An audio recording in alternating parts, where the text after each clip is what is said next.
Sejam bem-vindos ao nosso curso livre de atualização. Hoje discutiremos bioética e, dentro da bioética, o princípio da autonomia. Este material pode ser disponibilizado, reproduzido, desde que citada a fonte. Então, quais são os nossos pontos de discussão? Nós discutiremos a autonomia. A autonomia do paciente na relação médico-paciente, a importância da autonomia na decisão terapêutica e, finalmente, como todos os problemas em bioética, é importante que estabeleçamos os conceitos, tornemos a discussão mais amena e estabeleçamos pontes para a convivência. Estabeleçamos formas de convivência na nossa sociedade. Dentro da filosofia, o conceito de autonomia reflete a liberdade do indivíduo no tratamento da sua vida.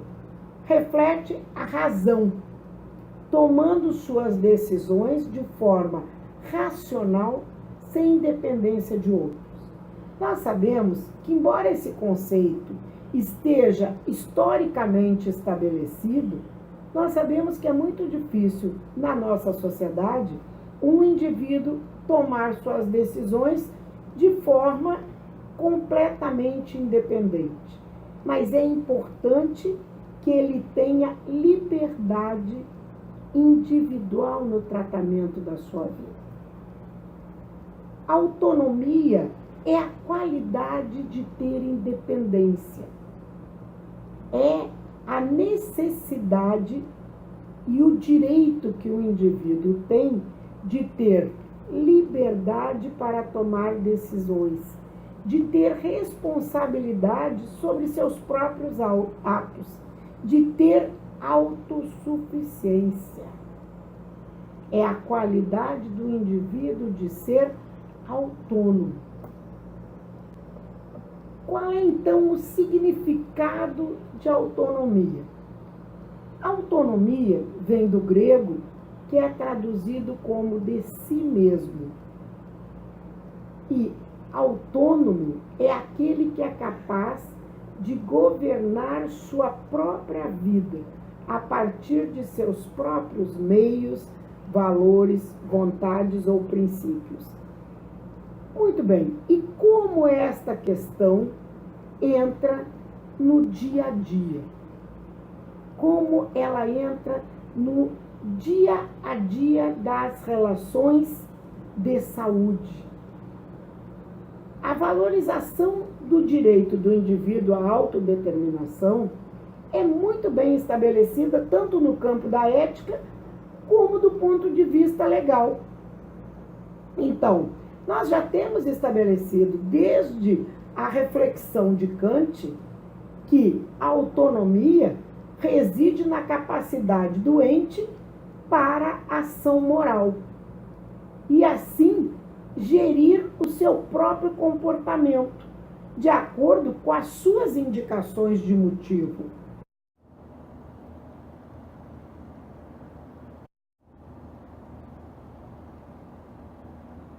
Então, a autonomia é, na realidade, a base da dignidade humana. É a reflexão da liberdade. Diria melhor, é o reflexo da liberdade na vida do indivíduo. O que acontece quando tal arcabouço teórico encontra a relação médico-paciente? Quando eu tenho uma relação médico-paciente que possa decorrer de uma maneira plena, tranquila, ótimo. E quando eu tenho a recusa de um tratamento versus a imposição de um tratamento. Então, neste caso, existe um conflito de deveres ou de direitos. Este é um Estado de direito ou é um Estado de deveres? É importantíssimo que se reflita sobre a questão de autonomia e soberania. Quando se trata de uma questão pública, nós sabemos que é salus populi suprema lex est, ou seja, a saúde do povo deve ser a lei suprema. Nós já tínhamos isso escrito por Cícero. Então, a saúde do povo é a lei suprema. Um exemplo: todos precisam e devem tomar determinadas medidas para que nós não tenhamos doenças que por si só possam ser um perigo de saúde pública. E isso é facilmente compreensível. E quando nós temos a autonomia do indivíduo, voluntas aegroti, suprema lex est, nem sempre. Muitas vezes, não, porque a vontade de um indivíduo encontra muitas vezes obstáculo na definição dos tratamentos. Um exemplo, vejam bem, temos vários exemplos. Um indivíduo portador de câncer que não quer ser operado dentro de uma determinada técnica. Um indivíduo que decide que quer ser operado de modo, por exemplo, que ele não receba transfusão de sangue. E o médico define que sim, esse paciente precisa ter transfusão. O paciente recusa, o médico insiste, e aí então o tempo vai passando e a situação vai se tornando cada vez mais grave, porque o câncer é uma doença progressiva e, consequentemente, se o indivíduo procura 3 meses, 6 meses, 1 ano, alguém que faça o que ele está pedindo dentro do seu conceito de autonomia, essa situação vai se agravando. Ou o indivíduo decide que não quer ter, por exemplo, uma amputação de membro inferior, por exemplo, por uma questão que seja uma questão vascular. E esta situação vai se agravante. Qual é a melhor atitude? Nos parece um tanto quanto complexo nós discutirmos se é razoável questionar se um homem que sempre geriu a sua vida, se um cidadão que sempre geriu a sua vida, sempre teve suas preferências, seus pontos de vista, em uma situação de doença grave ou fatal, deve ser tratado de modo independente, deve ser tratado do modo que não quer ser tratado? Será que é correto nós permitirmos que este indivíduo exerça aquilo que exerceu durante toda a sua vida, que foi a vida de forma autônoma? Ou será que nós sabemos exatamente como ele deve ser tratado, sem precisar levar em conta a sua vontade? Sim, mas nessa questão nós não levamos em conta uma outra dimensão fundamental da existência humana, a dependência dos outros. Mas em um determinado momento em que você tem um grave distúrbio de saúde, você, em nome da bondade, pode prescindir da liberdade? Será que não haverá uma violação do direito de autonomia, e então, por bondade e por cuidados, eu violo essa dignidade? É extremamente difícil discutirmos de um modo superficial. Eu os convido a uma reflexão mais séria. Pode a simples bondade tirar a liberdade de um indivíduo? Uma liberdade em que ele tem o conceito do seu próprio corpo, porque quando discutimos saúde, nós discutimos a integridade do organismo do indivíduo, não apenas a sua integridade moral, mas a sua integridade física. E aí temos um outro conceito mais sério, então. Temos um contexto em que a liberdade e a responsabilidade humanas têm limitações devido à finitude da vida. O que significa exatamente isso? Significa que o indivíduo tem a liberdade de querer o melhor para si mesmo, desde que ele saiba quais as consequências desta sua escolha. Pensamos que a bondade não legitima, nem pode afastar a autonomia do controle da vida do indivíduo, porque na realidade a vida daquele indivíduo é finita e é própria daquele indivíduo. Por melhor que sejam as escolhas que eu posso fazer como profissional de saúde, por melhor treinada tecnicamente que eu tenha sido, por melhor profissional que eu seja, nós sabemos que a vida do indivíduo é dele. Cada um tem direito à sua própria vida. Um outro conceito que se impõe à discussão é e a autonomia do médico? Onde fica a autonomia de um profissional que definiu que sua forma de trabalho, sua forma de vida é cuidar das pessoas?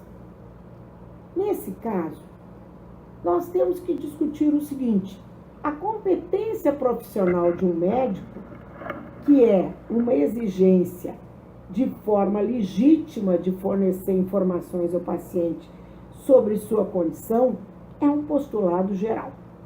Nós sabemos que é extremamente importante que esse indivíduo esteja apto, este médico, esteja apto a falar com o seu paciente. Mesmo admitindo que ele dispense o jargão profissional, a forma técnica, nós sabemos que o alcance da compreensão e a classificação adequada dessa informação pelo paciente depende de vários fatores. Depende de sua posição no mundo, de como ele pensa o mundo, depende do grau da sua inteligência, mas, acima de tudo, nós precisamos levar em conta o estado mental do contexto da vida atual.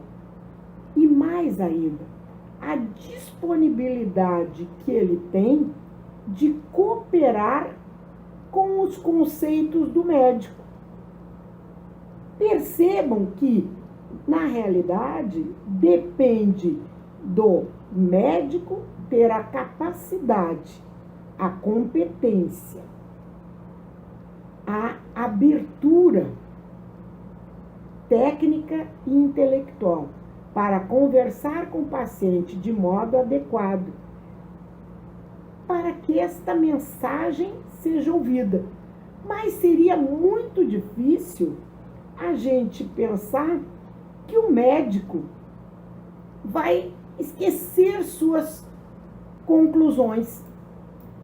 Suas conclusões são baseadas no seu conhecimento e na sua experiência clínica. Então, vejamos, vamos avaliar o que muitos médicos sempre nos dizem. Não, mas temos que ver o juramento de Hipócrates. E vamos ler o juramento de Hipócrates visto nesse momento, visto na nossa sociedade de hoje. Eu juro por Apolo médico, por Esculápio e Higepanaceia, e tomo por testemunhas todos os deuses e todas as deusas, cumprir, segundo meu poder e minha razão, a promessa que se segue. Estimar, tanto quanto a meus pais, aquele que me ensinou esta arte. Fazer vida comum e, se necessário for, com ele partilhar meus bens, ter seus filhos como meus próprios irmãos. Nosso comentário. Quantas vezes muitos profissionais esquecem o respeito aos seus professores da escola médica, aos médicos mais antigos, esquecem o respeito que devem ter pelo seu conhecimento e pela sua atuação. Continuando. Ensinar-lhes aos filhos daquele que me ensinou a arte, né? Ensinar-lhes esta arte se eles tiverem necessidade de aprendê-la, sem remuneração e sem compromisso escrito. Fazer participar dos preceitos, das lições e de todo o resto do ensino meus filhos, os de meu mestre e os discípulos inscritos segundo os regulamentos da profissão, porém só a estes. Quantas vezes encontramos profissionais que não lembram desta parte do juramento de Hipócrates? Aplicarei os regimes para o bem do doente, segundo o meu poder e entendimento, nunca para causar dano ou mal a alguém. A ninguém darei por comprazer nem remédio mortal, nem um conselho que induz a pena. Do mesmo modo, não darei a nenhuma mulher uma substância abortiva. Conservarei imaculada minha vida e minha arte. Não praticarei a talha, mesmo sobre um calculoso confirmado. Deixarei essa operação aos práticos que disso cuidem. Em toda a casa, aí entrarei para o bem dos doentes, mantendo-me longe de todo o dano voluntário e de toda a sedução, sobretudo dos prazeres do amor com as mulheres ou com os homens livres ou escravizados. Aquilo que no exercício ou fora do exercício da profissão e no convívio da sociedade eu tiver visto ou ouvido, que não seja preciso divulgar, eu conservarei inteiramente secreto. Se eu cumprir este juramento com fidelidade, que me seja dado gozar felizmente da vida e da minha profissão, honrado para sempre entre os homens, ou se dele me afastar ou infringir, o contrário aconteça. Bem, entendemos que o juramento de Hipócrates é uma linda, uma verídica citação histórica. Quando muitas vezes nós vemos pacientes em dilemas de autonomia com médicos, vários colegas citam o juramento de Hipócrates. A pergunta é: o quão atual é um juramento de Hipócrates que nos diz que jamais fará dano voluntário com homens livres ou escravizados. Não existem homens escravizados. Não podem existir. É necessário a civilização do século XXI que não tenhamos pessoas escravizadas. Então, consequentemente, nós chamarmos o juramento de Hipócrates ao discutir a autonomia de um paciente é, no mínimo, uma discussão superficial. Fica a reflexão. Um outro fator existe nessa discussão: a integridade moral do médico, a autonomia do médico, porque o médico não é apenas um fornecedor de serviços. O objeto de suas atividades não é uma mercadoria, que seria tão pequena e trivial. Obviamente, quando nós discutimos o exercício médico, a atividade médica, nós discutimos uma relação entre pessoas numa grandeza maior.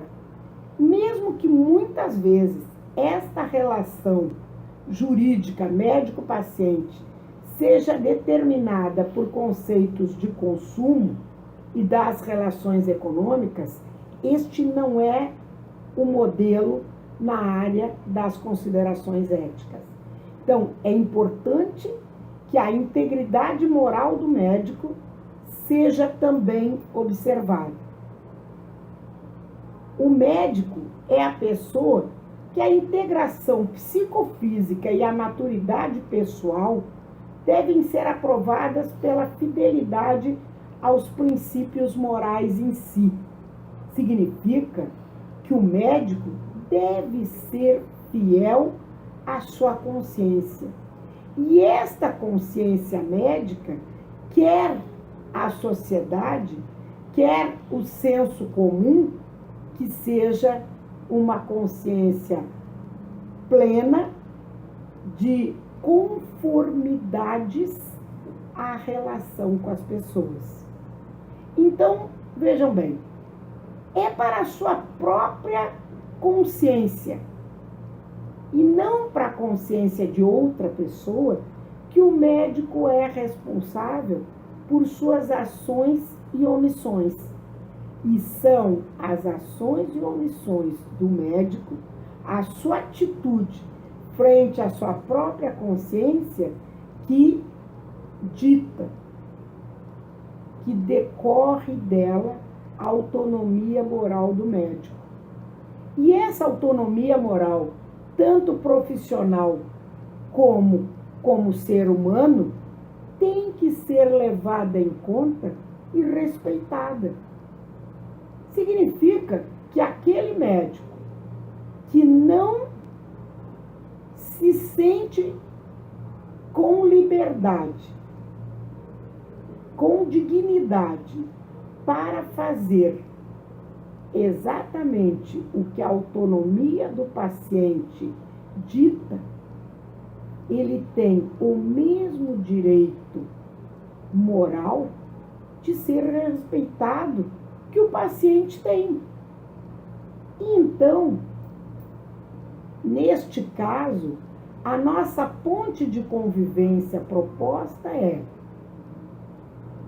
em situação de impasse entre as autonomias, o médico poderá e deverá solicitar a presença de outros colegas para a discussão do caso. Esgotadas as possibilidades de propostas terapêuticas por recusa do paciente, o médico, de acordo com a sua consciência moral, de acordo com sua autonomia, poderá declinar do atendimento, solicitando a atuação de um outro profissional médico, de um outro colega, cuja autonomia não entra em conflito com a do paciente e sua família. O profissional médico, ao estar tomando esta atitude, ele estará prestando assistência ao paciente sem violar a sua própria autonomia.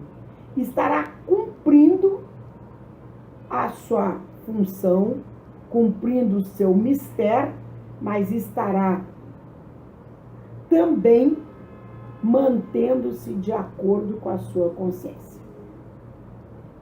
Era isso que tínhamos para discutir hoje e eu espero nos encontremos numa próxima aula.